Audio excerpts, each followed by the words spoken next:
dipahami? Oke. Nah, sebelum belajar, Ibu mau kita fokus dulu, boleh? Tepuk fokus. Bersemangat, bersemangat, bersemangat. Janji fokus, janji fokus, janji fokus. Saya fokus, saya bisa, saya fokus, saya paham. Saya fokus, saya bisa, saya paham. Ya. Oke. Nah, sebelum kita ke pembelajaran, Ibu akan membacakan dulu tujuan pelajaran ya. Nah, di sini kita akan belajar mengenai apa? Ada yang tahu tidak? Aturan. Iya betul. Kita hari ini akan belajar tentang aturan. Aturan itu ada di mana saja? Ada yang tahu? Di rumah. Ya. Aturan di rumah, di sekolah, dan di tempat umum. Yaitu di masyarakat ada tujuan pembelajarannya yaitu peserta didik atau kalian bisa melaksanakan aturan-aturan yang telah kita pelajari, yaitu aturan di sekolah, aturan di rumah, dan aturan di mana?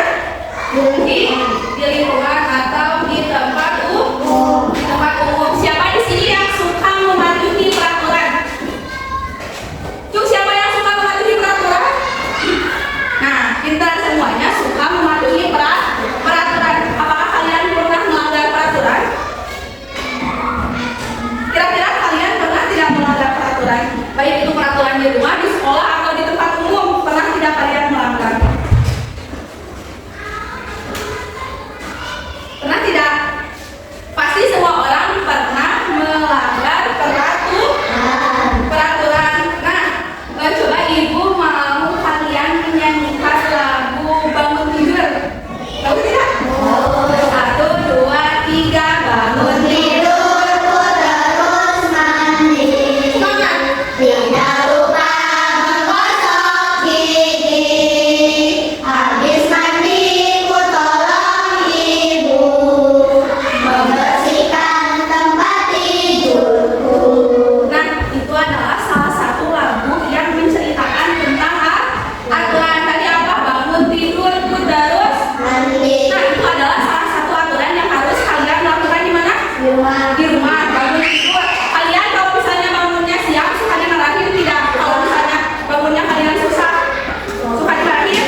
Baik,